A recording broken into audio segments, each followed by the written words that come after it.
सबसे पहले बात करते हैं 2008 से लेकर 10 तक। उस वक्त कैलिस, द्रविड़, कुंबले जैसे नामवर प्लेयर विराट कोहली के साथी थे। उस वक्त विराट कोहली ये वाले विराट कोहली नहीं थे, लेकिन द्रविड़, कैलिस, कुंबले इनको कौन नहीं जानता था। तीनों लेजेंड्स ऑफ द गेम बन चुके हुए थे। टेस्ट और वनडे में ये मायनाज थे, लेकिन T20 क्रिकेट क्योंकि उस वक्त ताजा ताजा स्टार्ट हुई थी, तो उस वक्त ये सुपरस्टार्स कंसीडर किए गए, मगर ये नहीं देखा गया कि ब्रांड ऑफ क्रिकेट जो T20 का है वो शायद इन लोगों को इतना सूट नहीं करता। ये तीनों जबरदस्त प्लेयर थे और उस टाइम के हिसाब से लेजेंड्स ऑफ द गेम थे, लेकिन ये आरसीबी को टाइटल नहीं जिता सके। 2009 में ये सबसे करीब गए थे आईपीएल का इवेंट जीतने के लिए, और तब ये फाइनल हारे थे गिलक्रिस्ट की डेक्कन चार्जर से। और उस वक्त मनीष पांडे जो कि उभरते हुए स्टार थे, उनकी सेमीफाइनल में तो सेंचुरी हुई थी, मगर फाइनल में वो अपने जौहर नहीं मनवा सके थे और ये फाइनल हार गए। जो 3 फाइनल आज तक रॉयल चैलेंजर बैंगलोर हारा है, ये उनमें से पहला फाइनल था। और उसके बाद 2011 से 13 में रॉयल चैलेंजर्स बैंगलोर को जो लगता था कि हमने गलती की, और उस वक्त उनके मालिक विजय माल्या ने कहा कि मुझे द्रविड़ ने धोखा दिया और मुझसे सारे टेस्ट के प्लेयर रखवा दिए, जबकि मैं ब्रेंडन मैकलम जैसे प्लेयर्स रखना चाहता था। तो उन्होंने अपनी गलती किस तरह सुधारी? उन्होंने खरीदा क्रिस गेल, AB डिविलियर और तिलक रत्ने दिलशान, एक यूनिवर्स बॉस, एक मिस्टर 360 और तीसरा दिल स्कूप, और साथ में कोहली भी उभरते हुए स्टार बनना शुरू हो चुके हुए थे। इन सुपरस्टार्स के होने के बावजूद भी रॉयल चैलेंजर्स बैंगलोर कोई टाइटल नहीं जीत सकी, और इसकी वजह फिर क्या हो सकती है ये हम आपको बताएंगे वीडियो के आगे। तो सब्सक्राइब। 2014 से 17 तक इन्होंने स्टार्क लिया, इन्होंने शेन वॉटसन लिया और इन्होंने KL राहुल लिया, और साथ ही थे विराट कोहली जो उस वक्त इनके कैप्टन भी थे। इसके बावजूद भी ये टाइटल नहीं जीत सके। ठीक है, अगर पहले 2011 से 13 में इनकी स्टार स्टडेड बैटिंग लाइनअप थी, तो इस दफा स्ट्रेटजी थोड़ी चेंज हुई कि एक बेहतरीन बॉलर स्टार की शक्ल में, बेहतरीन ऑलराउंडर शेन वॉटसन की शक्ल में और एक अच्छे बैट्समैन KL राहुल की शक्ल में लेने के बावजूद भी बेंगलोर टाइटल नहीं जीत सका। और मैं आपको बताता चलूं कि 2016 में ये एक दफा फिर फाइनल में गए थे, मगर टाइटल नहीं जीत सके। फिर आता है 2018 से 23, और इसमें इन्होंने कौन लिए? Dinesh Karthik, Faf du Plessis, Mohammed Siraj और मशहूर और मारूफ ग्लेन मैक्सवेल।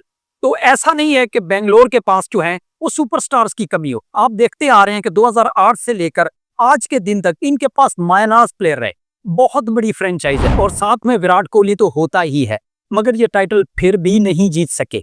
इतना स्टार स्टडेड प्लेयर्स की लाइनअप होने के बावजूद और बेहतरीन कैप्टन, क्योंकि विराट कोहली बड़े लंबे अरसे तक इंडियन क्रिकेट टीम के भी कैप्टन रहे, ये क्यों नहीं टाइटल जीत सके, ये हम आपको बताते हैं अगले सेगमेंट में। देखिए, विराट कोहली की अपनी परफॉर्मेंस में तो कोई शक व शुबात है नहीं। 250 से ज्यादा मैच, 7000 आईपीएल के रन्स और 973 रन्स, 4 सेंचुरियां, 7 फिफ्टियां तो इन्होंने सिर्फ 2016 में ही कर दी थी, और वो नंबर ऑफ रन्स जो हैं वो आज तक आईपीएल का रिकॉर्ड है। उस वक्त जैसे मैंने आपको वीडियो के बीच में बताया कि ये फाइनल में गए थे, मगर ये फाइनल जीत नहीं सके थे। अब ये सारी प्रॉब्लम्स क्यों होती है? विराट कोहली की अपनी परफॉर्मेंस जबरदस्त, गेल जैसे प्लेयर, डिविलियर जैसे प्लेयर, मैक्सी, वॉटसन और जस्ट नेम देम, सारे सुपरस्टार्स के होने के बावजूद ये टाइटल क्यों नहीं जीत सकते?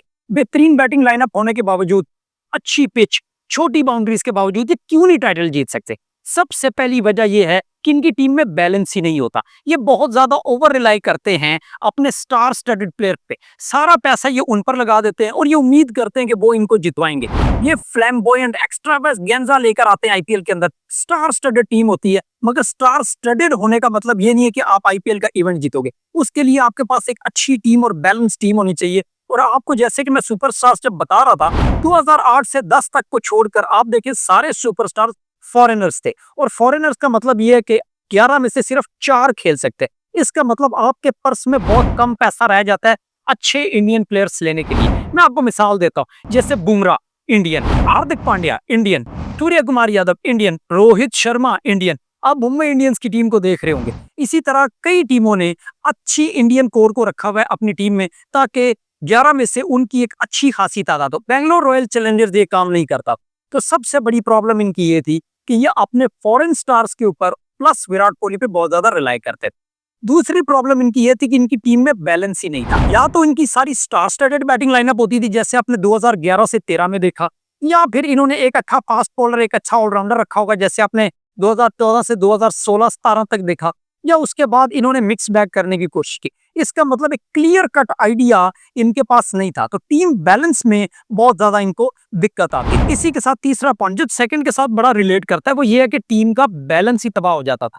आप देख रहे हैं कि या बिल्कुल बैटिंग या फिर बिल्कुल ऑलराउंडर्स या फिर मिक्स बैग होता।